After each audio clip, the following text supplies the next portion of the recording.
Cause you're listening to Jams and Tea. You won't see the show on your TV, so we talk about things musically. Cause you're listening to Jams and Tea. You're listening to Jams and Tea. Welcome, everybody, to a brand new Record Club episode of the Jams Tea Podcast, where we spin the jams and spill the tea. And today we are going to be talking about August's recommended album this week, which is the self-titled Mr. Bungle. Why don't you give us a little background on good old Bunghole? So, where to start, really? I guess, yeah, with one man, the one, the only, Mike Patton, most known for his being the lead singer of legendary funk metal act Faith No More. But Mr. Bungle, let's not cross any wires, is his passion project. It is what could best be described as his baby in terms of, like, of the two bands he is most known for. I'm sure if you were to ask him, he would tell you, oh yeah, Mr. Bungle. But this was a group he formed in high school with some friends, and it eventually evolved into him kind of performing for Faith No More, and then as a result of that being popular, to kind of make him happy, at least so he alleges, he ended up making 3 Mr. Bungle albums under the Mr. Bungle name in the 90s. And of course, the self-titled is the first one, and it's something else. And I guess I'll just get it. Real quick, I want to point out that this album was released by Warner Brothers Records. Yes. Yep. That's a very good point. Because they gained enough confidence in Mike because of his previous success that they just kind of did it. What's funny about that you mentioned that, Morgan, is the tour logo the band used for a while in the 90s was just the Warner Brothers logo, except upside down. So it was an M and a B.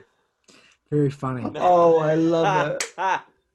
Clever. That's that. Yeah, but so this album opens with the unforgettable song "Quote Unquote," which starts with this kind of manic, kind of carnival circus metal is the best way I can describe it. Demented carnival music. Demented carnival music. But that only ends up lasting for like 20 seconds, as every instrumental flavor on this album does, before it gives way to like funk metal.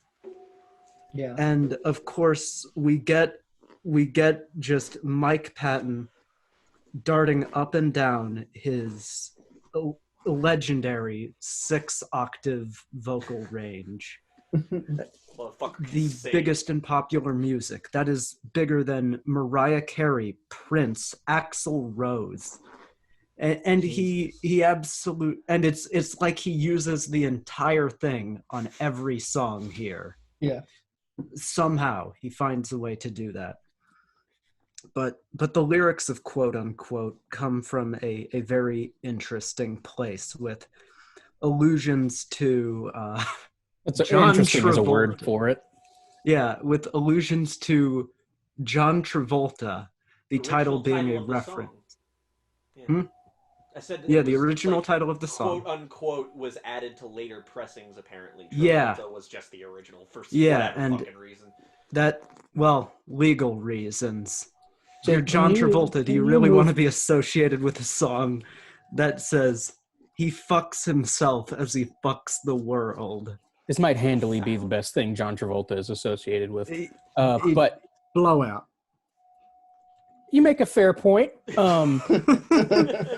But continuing on this song, there are allusions to kind of living forever, likely through Travolta's work in film and television, and you also get other allusions to Scientology. And this song the thing with songs on this album is I can't really say they end because they don't.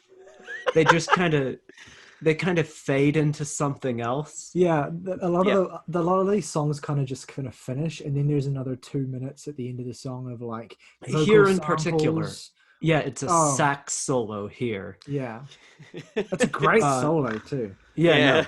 Because Notably, John this Zorn.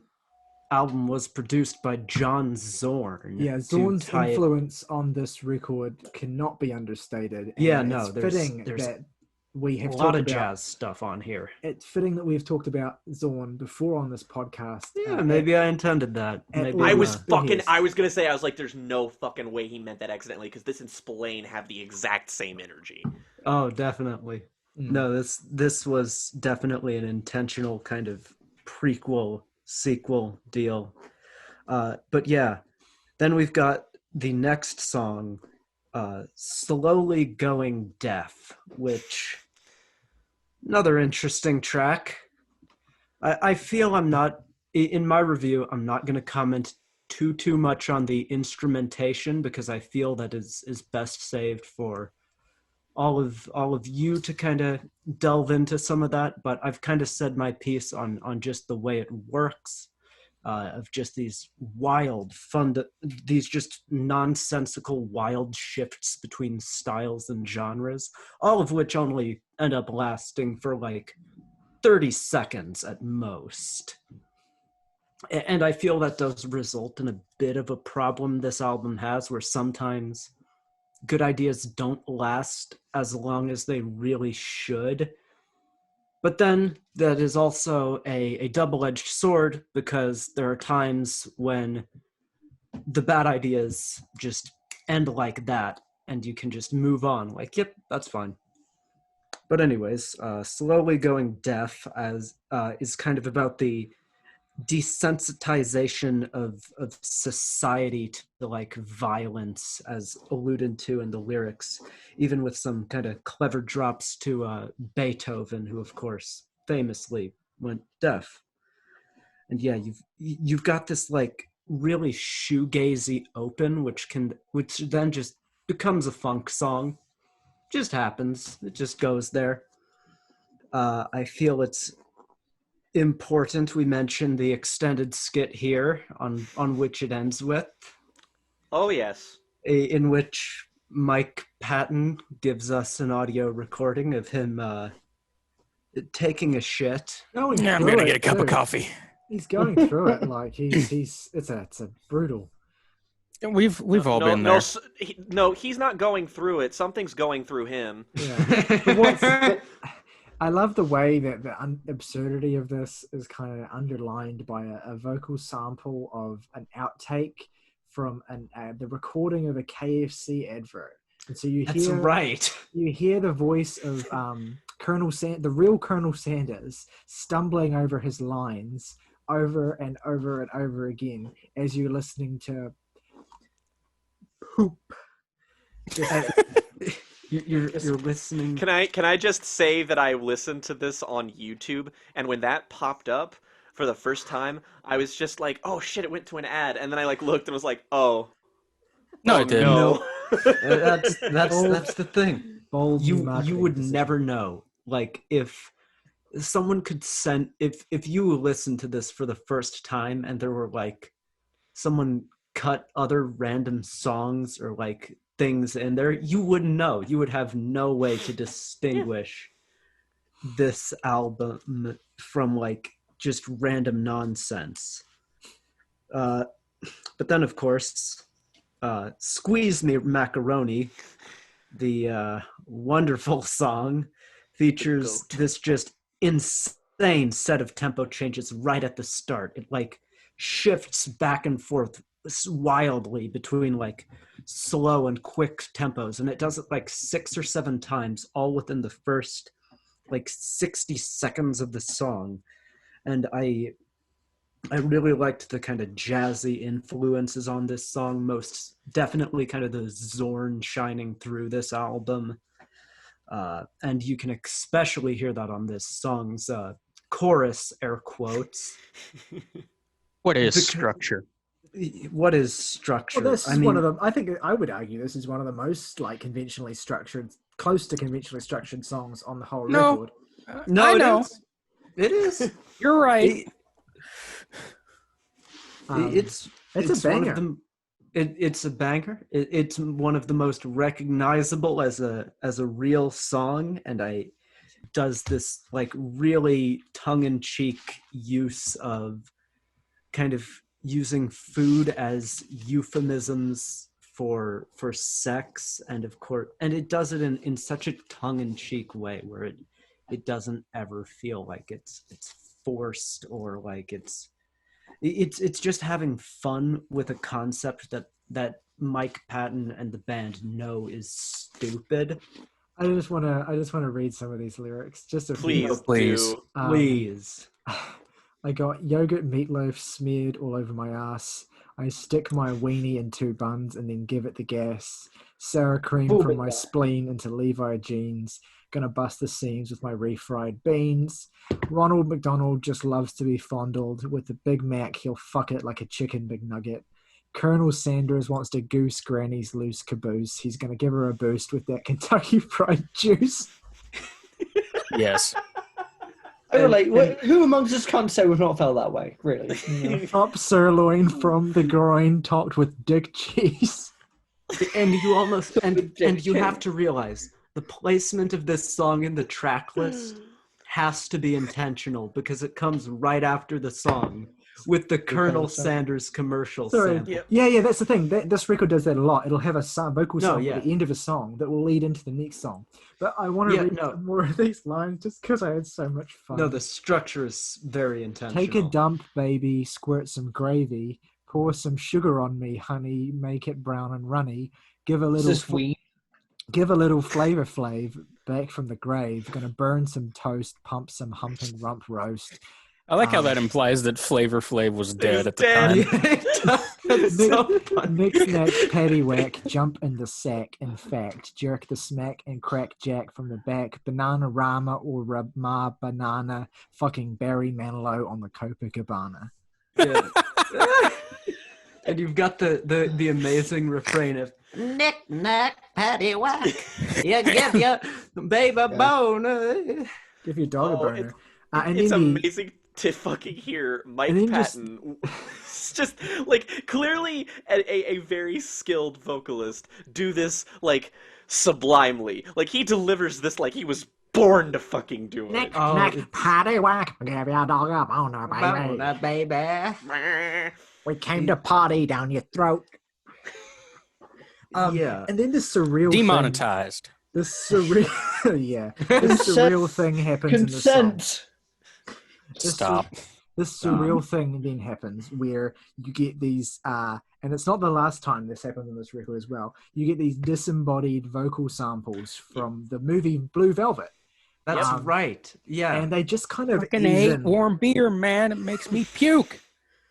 And it's like it's funny how there's like a weird analog between all these puerile fucking food jokes and the sample of like, do you want me to pour it? No, I want you to fuck it. Which is just one of my favorite lines in that whole movie. The Blue Velvet stuff is like consistently amazing. Yeah, And like it makes too much sense to tie it in like that. Yep. Yeah. And I'll talk about that some more in a bit. Yeah, no. But yeah, then we've got Carousel, another experiment in what the fuck. As every song here is.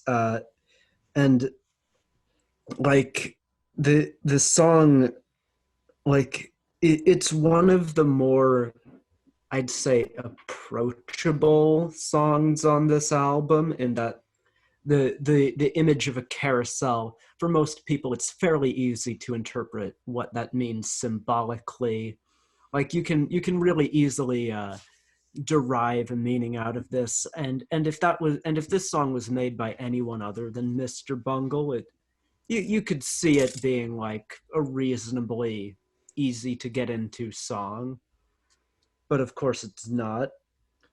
But more, yeah, that one's Oof.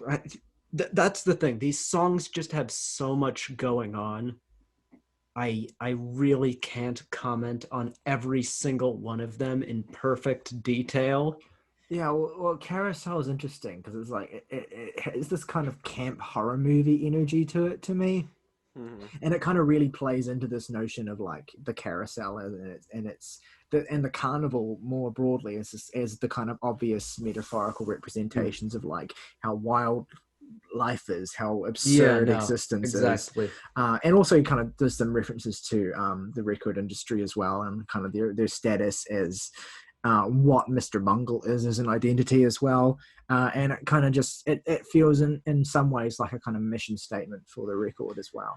Um, Mm. yeah. Yeah, no, it's a quite a good one. Then you get Egg, which is the 10-minute epic in the middle of this album. Centerpiece. Yeah. The centerpiece, and Um, it's a song where it's kind of at this point in the track list where you start to realize this album is just really fucked up, like in terms of its themes. It's a lot about like what would nowadays be considered kind of like incel culture, or just like fading away, not feeling fit in society. mm, And I know Tyler said he would go kind of deeper into this song. yeah, this is my favorite song on the record. Not gonna Oh, lie. it's yeah, it's something. And yeah, but then we've got this song where it then has moments where it'll like even kind of deconstruct and mess with the album you've heard up to this point. One particular line that sticks out to me that does this is hard boiling is a euphemism, which kind of mocks the crypticness and also the food, the kind of food sexual innuendos they've done just two songs prior. And to top it off, you've got like backwards vocals thrown into the mix. Yeah. And at the set, and this song, if we want to be real, it's only like 5 minutes long, because then you get the remaining 5 minutes of this song, which is just like taunting you with how it wants to end, because of course there's the no place like home, and if you're not checking the runtime, it is like this moment that is intentionally meant to mess with you as a listener, because the music will die down for like 5 seconds, and then Mike Patton will shout, "No place like home," again and again for like the next 2 minutes, just kind of blatantly trolling you. It's fucking brilliant. I'm not It's gonna lie. hilarious. Musical edging. But like, it's not like, I don't think I think there's like, it's brilliant because I think that there's like a meaning to this track that I find quite like. The thing about this album is that it's a lot sort of darker and more like serious than it might appear to be on the surface. Like, it's obviously very irreverent, but a lot of the stuff that once you really kind of unpack what Mike's trying to get at with some of these songs, there's some real kind of like grimness to it. And I think that definitely. especially No, I we mean, get to this, but I it's find it especially deeply unsettling. yeah, and like, but it's especially capitalized on songs like Dead Goon as well, where you just have this kind of like morbid story of like an accidental suicide. Yeah, no. But granted, they also have the excuse of caking that story in it being about a guy erotically asphyxiating himself. Yeah, there's like a relationship between, I mean, there's a big relationship between sex and death on a lot of songs on this record as well. Like, And, you know, and not, Liberty I wouldn't say even like just sex, like specifically very taboo forms of sexuality and sexual expression. yeah, I think it's just a record that like deliberately pokes at taboos generally and like taboo subjects generally. I mean, you only have to look at like the Girls of Porn, for example, to see Mike and the gang kind of trying to like really dig into stuff that'll make people uncomfortable, and that is also true. I think there's a lot of that on songs like like Love Is a Fist as well, which is this Yeah, like song even that there. takes the perspective of like this person who's like violently abusive Yeah, and like it's getting off it's on like inflicting suffering. It's like a domestic abuse song, and it manages not to be offensive and terrible. But you also have like these moments of real like poignancy as well. Like I'm sure you're about to talk about Stub a Dub. Of course. I'll let you do that actually, but this is like another real kind of central pivot of the record, I think. This is because like halfway through the record is really when it's kind of baited you with all the humorous stuff, and it really starts to take a dark turn here and show its truest colors, because you've got Stub a Dub, which I guess the best way to describe it is it proceeds to nuke the rug from under you by being a song with like genuine, like if you just listen to it without really absorbing the lyrics, it sounds like everything else here. But if you really sit down with it, it's a deeply sad song about having to put a family's dog down, and like it's how animals become like integrated within a family. And it really takes this kind of idea that anyone who's ever lost a pet has felt, and it does it with such like poignancy and a heartfeltness. And it's of course about the guitarist Terry fucking, I don't know how to say his last name. Trey Spruance. Trey Spruance, thank you.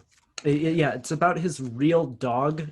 Like it's like a true story, which adds even more like impactfulness to it. And it's a song that's just like it's something I struggle to kind of fully process, because it's very dark. Like you have this, it's about like the love that you give a family dog, or also, but obviously like more broadly that's sort of a stand-in for like, you know, family in general, and like and relationships and love, and like it doesn't even have to be limited to pets. Yeah, and there's this brutality to the way that it ends, where it's like he talks about, do you remember we used to call you family, but now we call you a memory. And it's it kind of dwells in this notion of the fact that no matter how much you love something, eventually when it's gone, you kind of, whether you want to or not, you kind of remove its existence from your life. You have to move on from it, and so it eventually does kind of it has a second death, in a sense, when it becomes forgotten. And that's what the memory refrain is all about. And then gone. And then the sample at the end of Kyle MacLachlan crying in Blue Velvet. And it's just it's a deeply emotionally upsetting album, and it doesn't really play as one.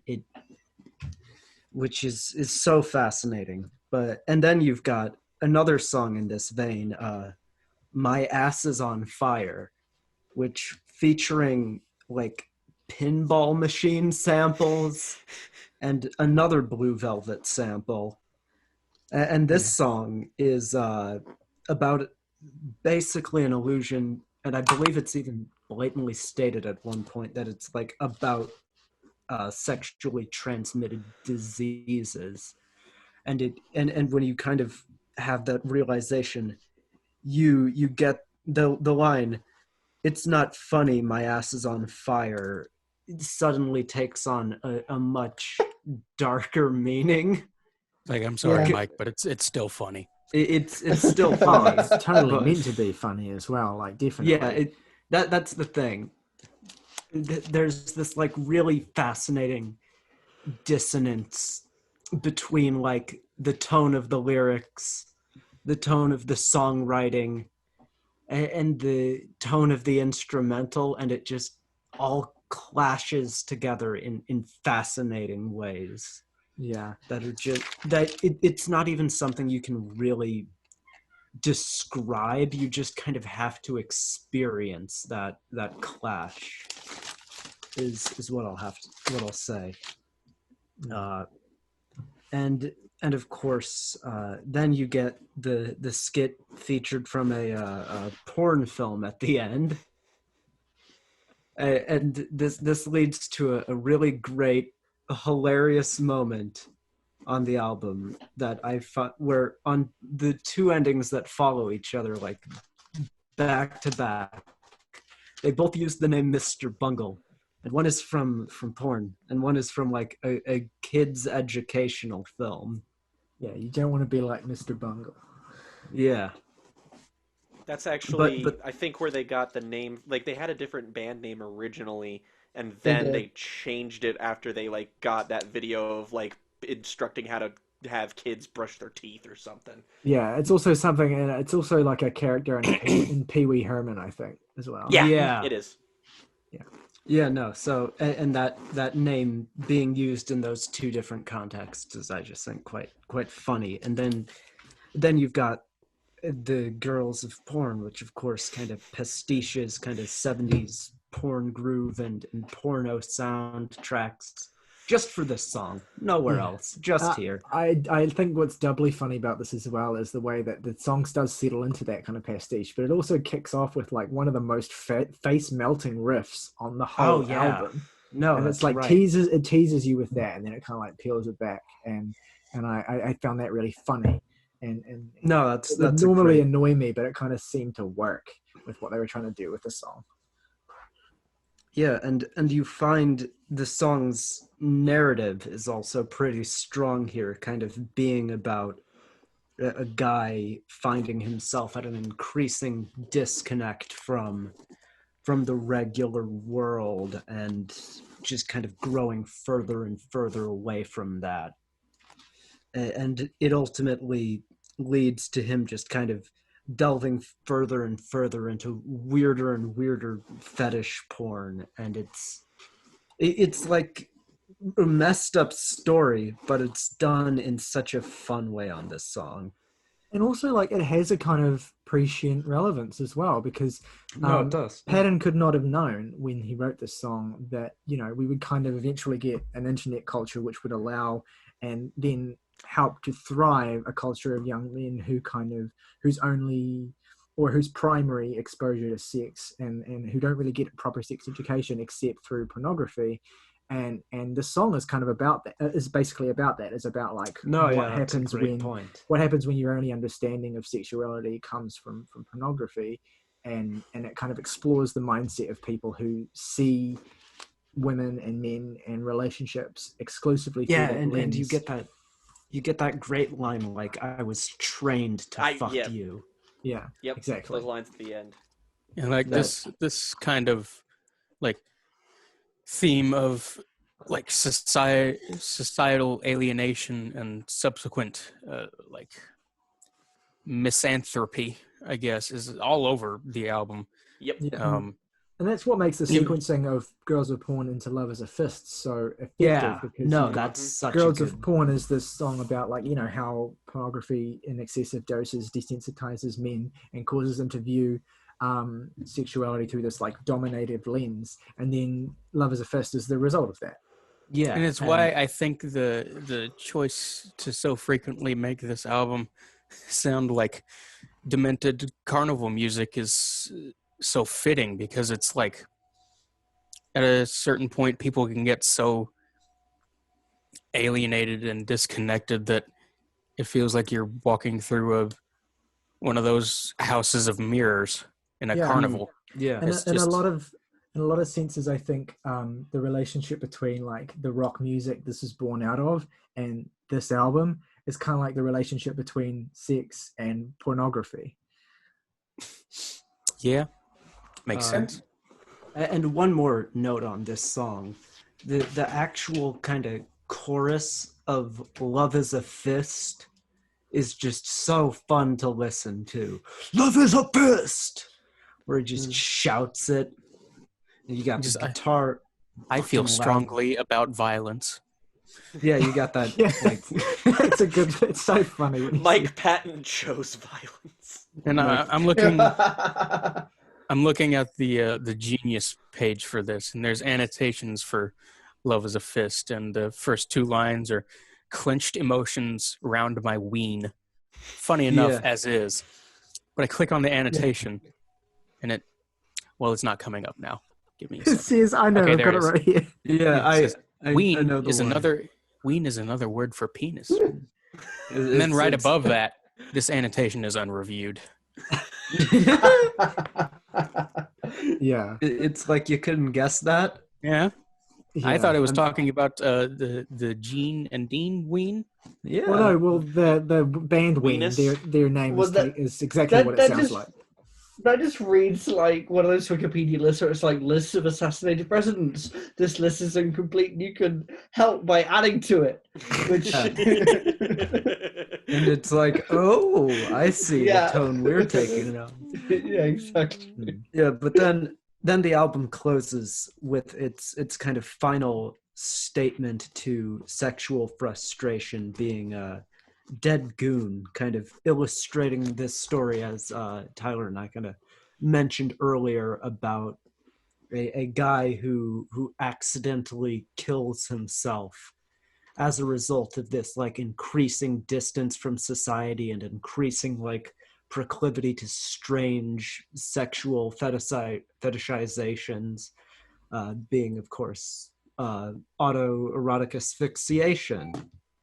And it's just a really great way to cap off and summarize this whole beast of an album. I guess if I have any closing notes, which I didn't get to, that are kind of a random thing, one minor note I do have is I think the kind of sequencing of the album is really great, but the structuring where both sides are kind of mirrors of each other in terms of the kind of run times of the songs. They start with like two songs of approximately the same length, two songs of the same length that are a little longer, and then cap off with a 10-minute song. It does get for me a little tedious, but I think as a whole the experience is interesting enough. It's wild enough, it's weird enough, as I've kind of gone into at this point ad nauseum, and I will cap it off there. Yeah, I think I definitely spending time with this record has helped me because I listened to it about a month ago, and the first time I heard it, it was like I have no idea what to make of this. I can't make sense of it, and now I think I kind of understand the structure of it a little bit more and appreciate it, and I also see a little bit more actual musicality in it than I used to. I think there is a lot of great grooves and stuff here. It's kind of so bombarding and so strange in the way that it's presented that they can be difficult to kind of pick up on initially, or they can just be kind of flow over your head with the relentless speed of everything that's happening. But it's clear, and especially when you know that like these songs were worked on over years and years of demos, early tapes and stuff. Like these songs were years in the making, like 5 years in the making, I think. And you can really tell, especially when you go back and listen to some of the earlier demo recording versions, how much work was continuously happening on them to get them to the form that they're in. And I'm pleased that I've spent as much time with this record as I have, because it's really revealed that. One thing that you worry with a record like this is that it's wild batshit insanity. The novelty of that might wear off after eventual listens, and you might start thinking this was wild and interesting and crazy at the beginning, but now it's kind of just it's starting to feel more formless. But the opposite happens with Mr. Bungle. I think it's the wildness of it catches you initially, and then you realize the meticulous construction of it, and I think that just deepens the appreciation, at least for me anyway. And yeah, I've kind of touched on some of the things that I like about these songs, so I'll kind of just go through the things I haven't mentioned real quickly. I think Travolta is this brilliant opening. It's such a bizarre song. I want to read from, I found an extended quote from, I think, Mike Patton about this song. And I think, makes about as much sense as the album does, but I think it's one worth reading. Quote, unquote, quote, "Here was a spontaneous brainstorm by the whole band during a long night drive somewhere. For some reason, we were obsessing on the hypothetical inner experience of a person who lacks almost all sensory input, deaf, blind, limbless, and with mouth sewn shut. Everything he experiences is tunneled through a highly developed, almost miraculously compensatory sense of smell. He is thrown onto a trampoline. By who? A sick torturer laughing at him? Loving parents attempting to provide something joyful that normal kids do? How would it matter to him in either case? As you might expect from a bunch of alienated teenage delinquent heshers pondering over such questions, we were in collective hysterics over all of this. The truth, though, looking back, is that we very much identified with this tragically monstrous character, who in his extreme sensory isolation was effectively living outside of time and space. I say this now, but 400 miles from anywhere pre-internet, we were receiving our cultural reference in a way that could be compared to breathing through a tiny straw. And in some way, therefore, we were free from their actual influence, free to imagine them any way we wanted to. We weren't thinking this about ourselves at the time, but the Travolta figure exemplifies the idea that when left only with one's imagination and some vague other impressions from far off, such a suffocated entity might not feel deprived so much as take advantage of the elasticity of his state to become something of a shapeshifter. In our adolescent gloom, therefore, Travolta would of course take on the identities of various megalomaniacs. Hitler and Trump are mentioned in this song, and there's something prescient there about pathological narcissism mixing with the unbounded entrepreneurial spirit, peppered with a life's mission of compensatory revenge. And Wow. I think there's a lot of insight to be gleaned from that about not only the layers of meaning in this song, but the approach to the characters and the view of the world that this album demonstrates across all 10 of its tracks. This kind of mangled cultural meshing of brand sloganeering, like as in the KFC sample, cultural reference and media as in the porn samples and the 50s kid movie samples, and also just kind of like cultural media and violence in media as represented by the Frank Booth Blue Velvet samples. You get this kind of melding of all of these different things, and it's kind of, I think, trying to capture the mind state of kind of being saturated by all the stuff. And I think that's what's so brilliant about the construction of it is, yeah, it feels a bit formless and it feels a bit messy, but it's like this is an attempt to kind of capture how you experience and encounter all of these things as bombarding, as seemingly random, as disconnected. But the record doesn't feel like a total mess because the inclusion of all of these things in such a strange and eclectic way is still anchored by the songs themselves, which are wild and shifting and go all over the place, but never forget to include those anchoring grooves and thematic consistency. And again, this is really where I think spending time with this record really reaps the rewards of it, because there's so much thematically interesting about it. It's not just this, it is purely absurd and it digs into some really kind of irreverent and stupid stuff, but it's never, and it revels in that as well. Like a song like Squeeze Me Macaroni is like reveling in its sheer absurdity and silliness, and how many kind of bizarre and puerile sexual food references Mike Patton can possibly come up with in one song. Like he tries to jam like fucking 50 of them in there, and he's going constantly. And so there's definitely a reveling in it, but it's really masterful in the sense that it allows you to revel in that experience and get that whirlwind sense while still having a cohesive piece and package that it's all put into. And that's I think what's so really awesome about it, and its understanding of kind of the relationship between the absurd hilarity of life and the bleak finality of death, and how like death is as absurd as life and stuff. And I think Egg, the centerpiece of this record, is really like the main statement on this. And Patton in this song basically writes about the absurdity and circularity of living. And he uses these imagery of the chicken and the egg, basically.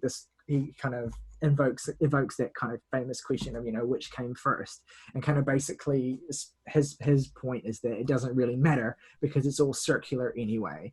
Like, you begin as an egg, and you end up at this primordial pool of, you melt into the earth, and you're basically organic matter at the beginning of your existence, and you become organic matter again at the end of it. And there's this real and he kind of revels in the sense of circularity, and in the way that life is kind of endless in this sense. And that's what's so chilling about the repetition of, like, there's no place like home, there's no place like home, to me, over and over and over, as he kind of descends into manic laughter. It's like someone who's forced to relive their existence again and again and again, always going from the egg to the chicken to the egg to the chicken to the egg to the chicken, and kind of just cursed with eternal life, and just kind of like going crazy basically in the last half of the song, just absolutely losing it. And I find that really just gives me shivers, and I think that the way the song is structured across its 10 minutes to really make you feel that sense of overwhelmingness is so effective. Yeah, and then there's a lot more darker stuff in the back of the record that August has already talked about.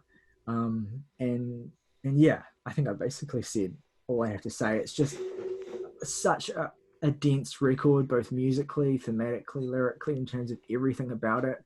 And I was definitely completely taken aback and bewildered by it the first time.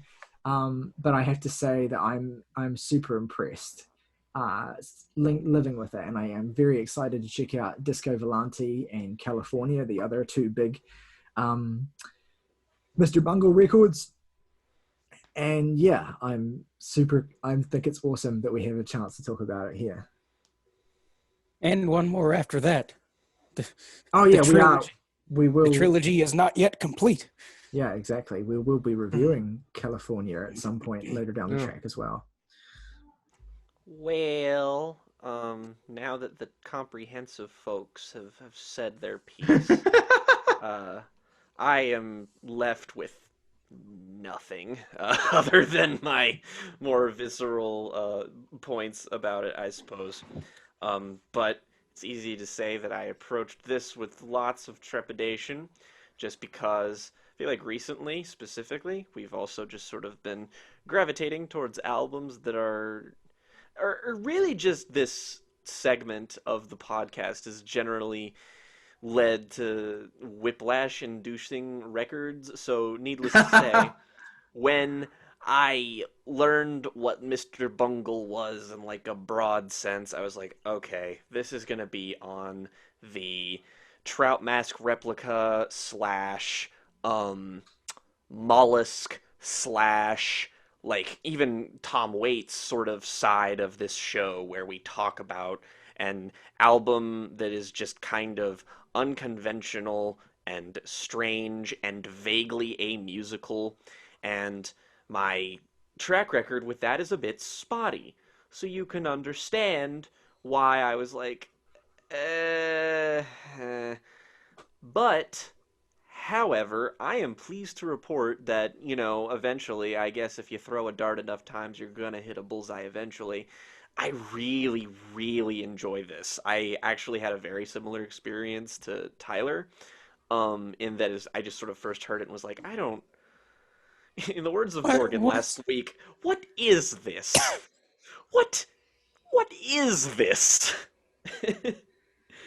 And the more I listened to it, the more I was just like, okay, I'm beginning to unpack what all of this is. And Morgan actually made an interesting point. He talked about how the carnival sort of, phantasmagorical elements of this album sound sort of make you feel like the desensitization that this album speaks to. It sometimes is like how you're walking through like a house of mirrors and seeing like a distorted version of yourself. And I completely agree with that. But I also think that there's sort of a dual nature to that, in that I also think this is that's like from the listener's perspective. From the artist's perspective, I feel like this is Mike Patton and company being like, okay, we have to make this album sound like this so we can get you desensitized folk to pay attention to us. Like the extremes that this album goes to are in and of itself its purpose is that it's just like, this is what we have to do to reach the masses and to like make an impression on people, is to be this fucking out there, which I respect just from from the outset. And it's very comparable to Trout Mask Replica, I think, in that sort of same vein, except with Mr. Bungle, this is more thematic, whereas that was more about form and construction and the pure musical essence. And the reason this speaks to me more, and even the reason it speaks to me more than something like The Mollusk, which I wouldn't compare too deeply to it just because their intentions are obviously very, very different.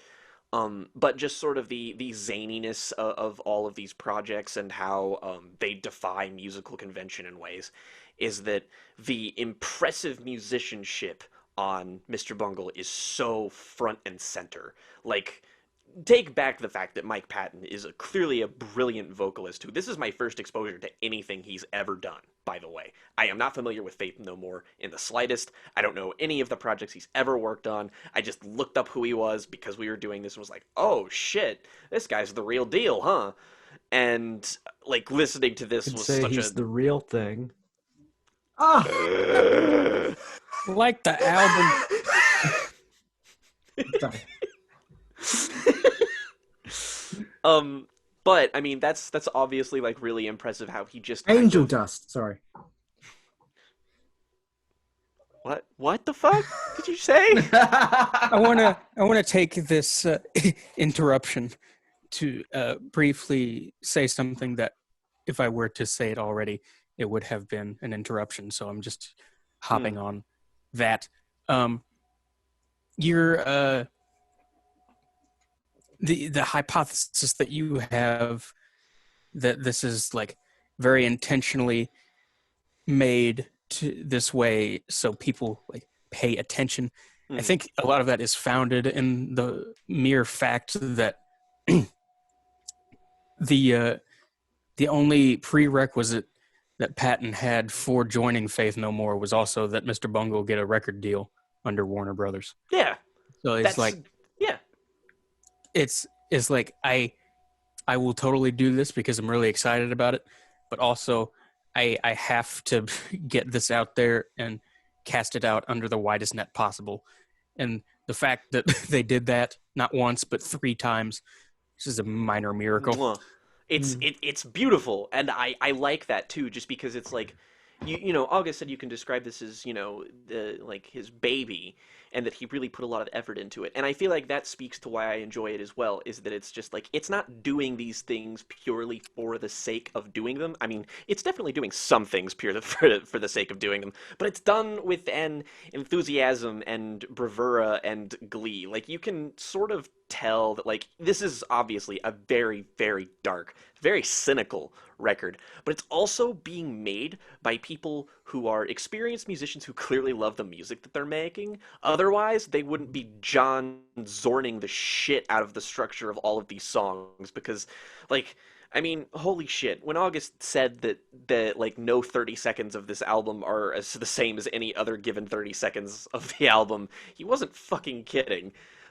There's a lot of moments here that just like, I was just reminded of different disparate musical acts. There are parts on the front half of the album where I was like, this reminds me of the back half of The Wall, of Pink Floyd's The Wall, when the album loses its fucking mind and does songs like The Trial, which are just these fucking crazy, cartoony, fucking, yeah, exactly, like fucking zany shit.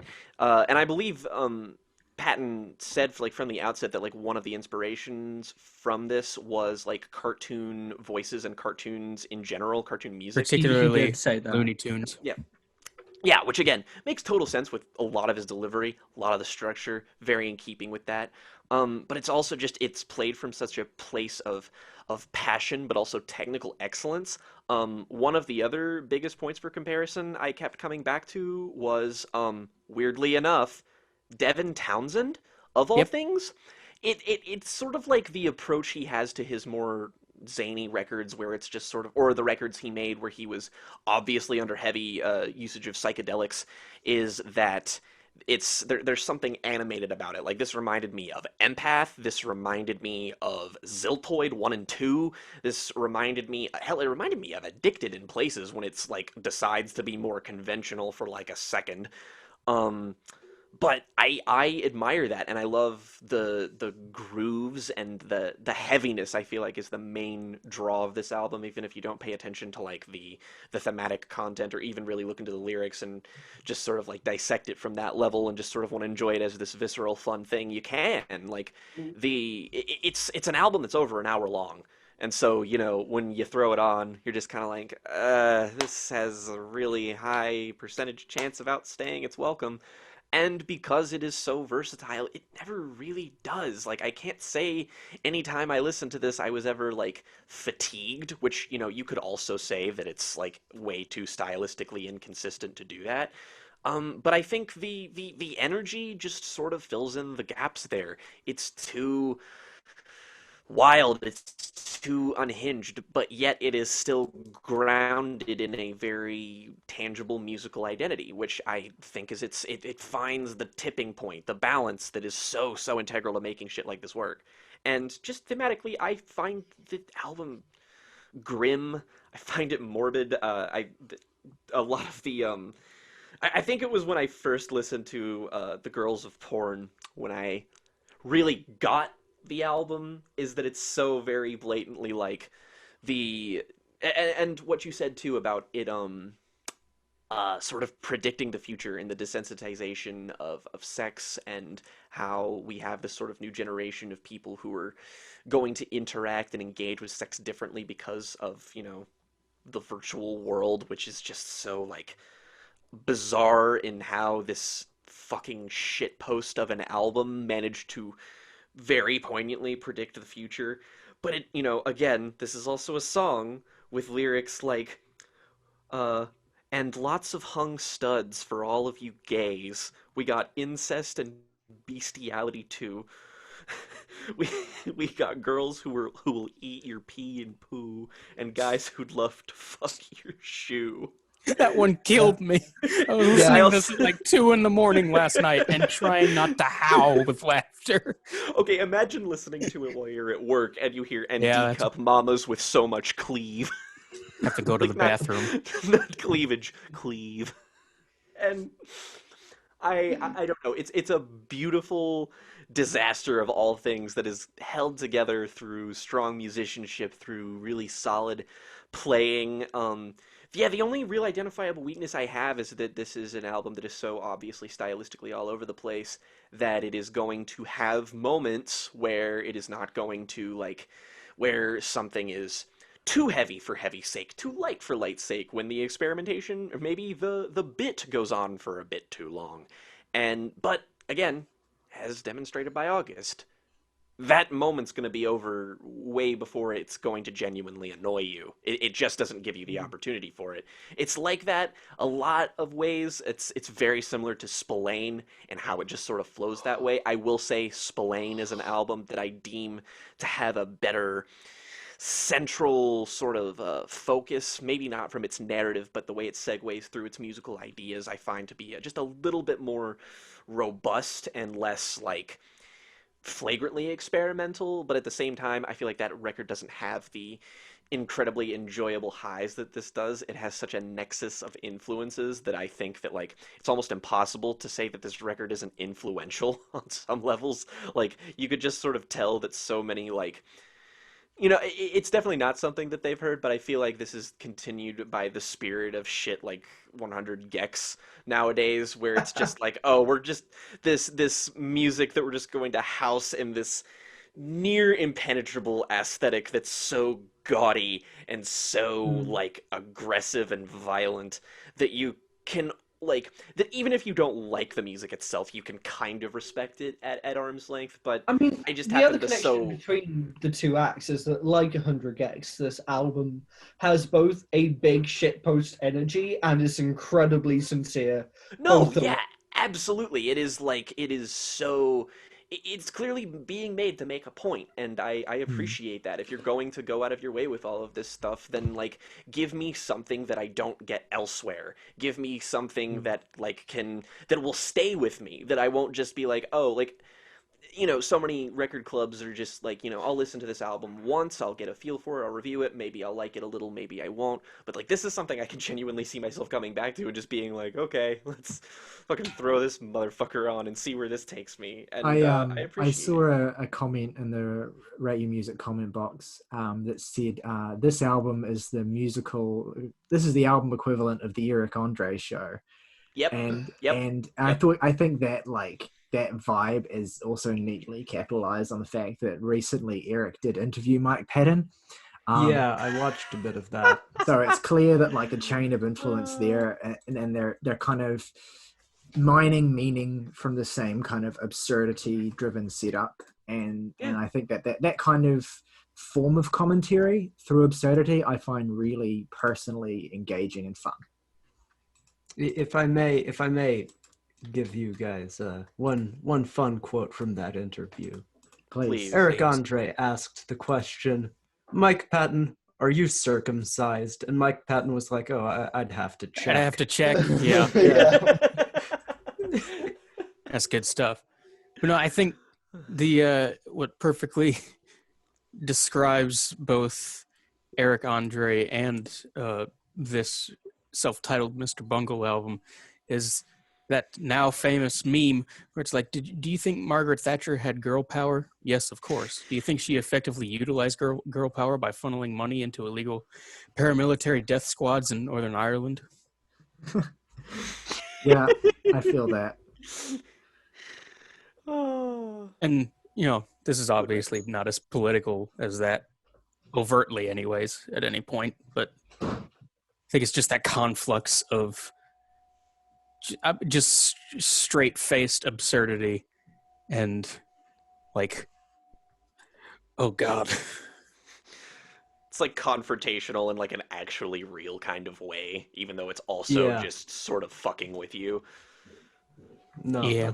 that's a pretty good description there. Yeah. I would prefer to go last if Yeah, I would prefer not to go last because I don't know. My views is kind of amorphous in a way. So I will leap in the and the thing is I still really don't really know how I feel about this record, to be perfectly frank with you all. Been not there, And unfair. been there. it's not like I haven't recommended myself incredibly strange, difficult to get into records on this podcast. Like I think my second record club was Trout Mask Replica. And things I listen to this and I'm just like, August always recommends the most just interesting records for this segment. Good job. But yeah, I feel like half the time I listen to this, I get it, and half the time it misses me. And these are not consecutive listens. Like you either go with this album or don't. And I find myself going with it as often as I don't. And even when I go with it, there's moments like the extended shitting scene that just don't work for me on any level at all. Understandable. And I love the heavier stuff on this record a lot. And I love the sillier stuff on this record that's like musical. And I love the substance of it. I really sometimes still after many listens, do struggle to enjoy it. And I think it really depends on your headspace. Because sometimes I can sit down and the craziness and the intensity of it will wash over me in a really exciting way, in a really like transcendent way. And sometimes I will just sort of feel like everyone's having a conversation around me about a cultural reference I'm completely unfamiliar with. Like they're talking about Supernatural, a show I have never watched. And I'm just like, I'm glad you're all having a good time with this, but I have no idea what the fuck you're talking about. They're not any longer having a good time. Womp womp. Yes, true. Yeah. I don't have a lot to add because everything I really wanted to say has really been covered already, and that's fine. You did a much better job talking about it than I would have done. But yeah, I'm really, really glad I've heard this. I suspect Morgan's opinions will be far more interesting than mine. I think it's really good and really interesting and really exciting. I can't say I love it. I don't even know if I like it, but I find it incredibly interesting. Cool. Cool. I love this shit. What I mean, what in the holy hell? Like there are two things that I love. One of them is dark comedy delivered properly, and that means not just punching down or saying offensive, ridiculous things to elicit a reaction. It's being purposeful and evoking certain images and ideas through direct sort of meaningful implications through comedy. And yeah, that's here. And the other thing I love is musicians who are absolutely at the top of their form, doing the most ridiculous shit that they can think of. This is a record that I find bizarrely influential, particularly in terms of progressive metal. Devin Townsend has already been mentioned. That makes heaps of sense. Strangely, I see this all over Dream Theater in some ways, particularly in like the... On that note of Dream Theater, I did notice as well when I was on the Wikipedia page for this that Mike Portnoy said this is one of his 10 favorite albums of all time. Yeah, I this did reminds see me of that. Train of Thought very specifically. Yeah, that's what I was about to say. Is it's just so... I mean, Train of Thought is a far more sort of straight-laced record, but Oh yeah. musically, its ideas are insane and frequently shifting. But I especially see this on Between the Buried and Me records, the more particularly absurd portions of those. Automata 2. Yeah, that in particular, the polka section on Colors. Mm-hmm. Yeah, so it threw me for a loop the first time I listened to it. The Mr. Bungle self-titled did.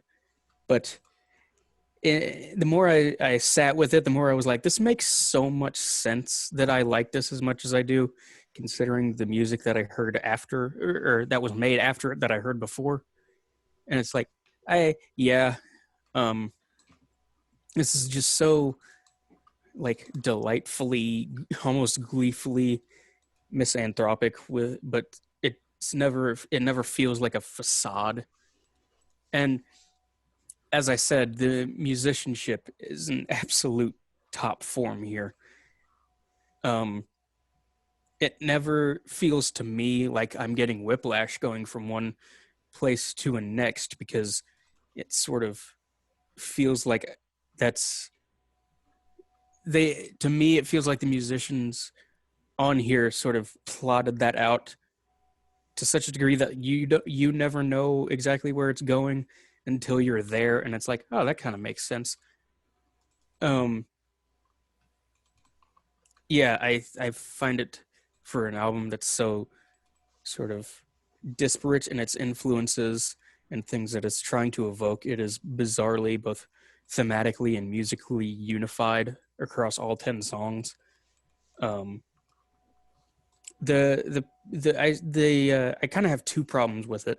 One is that the pacing is a bit odd. I think either some things could have been trimmed down, or they could have been structured in a somewhat different way. Because towards the tail end of this, it kind of feels like things should have been wrapping up a bit earlier. And another thing is, when you're throwing so much humorous shit at the wall, not all of it is going to stick. Particularly the poop does not stick. Mostly because it make that clip shorter if you feel the need to include this. Trim that clip down. I do not want to hear it. It doesn't always hit, but it's also like a 98 out of 100 percentage of hits. So I can't be that mad that it misses every now and again, especially when the 98% is so hilarious and inventive and weirdly poignant. And I think what's another thing that is really fascinating about all of that is the era in which this came up. To some degree, there are clear influences of late 80s funk and metal, like all, traditional funk metal. It's simply just the melding of those two things, more or less. But also surrounding that, the sort of Reagan and post-Reagan era of, 1990, 1991 sort of counterculture opening that came after the end of Reagan's second term, that was really sort of something that was very much under the surface and not always overt during the Reagan years, but sort of blossomed into the counterculture to such a degree that, harkening back to Bone Machine, Tom Waits was like alternative to what? The alternative sort of counterculture idea became almost the norm with, bands that are obviously more accessible than this, like Nirvana. But also there was a place after Reagan from the pushback of that for a band like Mr. Bungle on Warner Brothers Records, which, even though Mike Patton kind of strong-armed him into that, I think that in and of itself is both miraculous and a super interesting reflection of the space and time in which the album came out of. I think it's a really great point, especially about like, and on the note of like Nevermind being this kind of like pivot point around which 90s alternative music kind of like blossomed from. Not that they weren't precedents, but it was kind of the explosion point. That record came out 5 weeks after this album. So this album's kind of presaging that and a lot of what would follow in some really interesting ways. Yeah, and especially when you consider that songs like Egg and Carousel were on like 1988 demo tapes from Mr. Bungle. The sort of prescience of this goes back even further than 1991. Yeah, and it was kind of like it was just waiting for the exact right moment, and then it landed at exactly that time. Yeah, and then it went on to influence God knows how much music from then on out. Similar to the way that Trout Mask Replica did, although I do want to say, I feel like comparing this to Trout Mask Replica, particularly on a musical level, makes me want to die. Hey. It's a very similar approach, but this was written by musicians, and Trout Mask Replica was not. And on that note, let's wrap up. Favorite tracks and ratings, Jake. Oh, Jesus. Favorite tracks. I'm gonna go with Egg, The Girls of Porn, and I'll say Travolta. Travolta's a great opener. Least favorite, if I had to pick one, I guess I would say See, My Ass Is on Fire just doesn't do me like as much for me as some of the other ones. But yeah, I mean, I still don't think it's a bad or even mediocre song. It's like there's not enough mediocrity or badness in any of these songs for me to call them bad. But yeah, 7.5 out of 10. All right. Well, my favorite tracks, of course, quote unquote Travolta, the first track, Egg, and I will throw in. God, what do I throw in? There's so much. You know what? Let's go. Stub a Dub.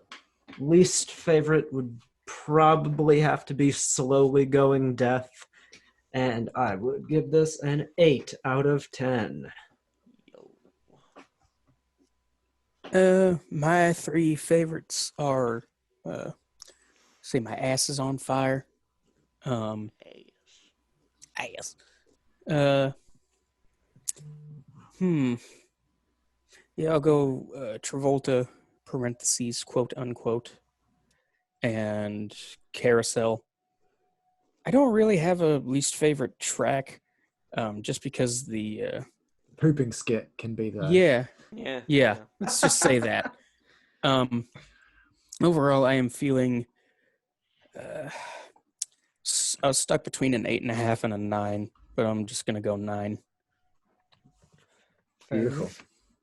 Eat. So my three favorite tracks were Subadub, Egg, Slowly Growing Death. I don't know, least favorite track. Yeah, Poop and Skit, I guess. I love how your No. least favorite track is part of one of your favorite tracks. Yeah, no, that's Yeah. funny. I know. It's true. No, but that's I- perfectly. That's just that's how this record. That's how Yeah. it operates. Beautiful embodiment. It's true. It's so true. It's getting a 6 from me though. Okay. Ooh. My three favorite tracks are Egg, Squeeze Me Macaroni, and Stub a Dub.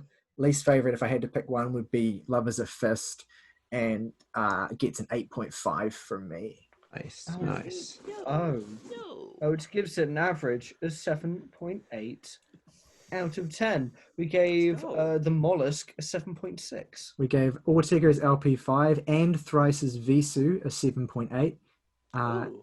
And we also gave Addicted by the Devin Townsend Project and Colors by Between the Buried and Me a Wow. 7.9. Those three records being like kin. Yeah. I love that. Love that. Anyway, next week on Record Club, we're going to be, for the last Record Club of the year, we're going to be doing Morgan's yeah. record, which is the self-titled by Third Eye Blind. I think it'll be a great note for us to go out on. Yeah. And we'll also be doing our best songs and albums lists of the year, so look out for those. One more thing Yeah. I forgot to mention earlier, is I just, as a final note, works better as a final note now that I think of it anyway. I just want to point out that the very last lyric on this self-titled Mr. Bungle album is sex. There's no such thing. All right. And on that note, Rock over London. Rock on Chicago. Adidas. Impossible is nothing. Fucking sucks.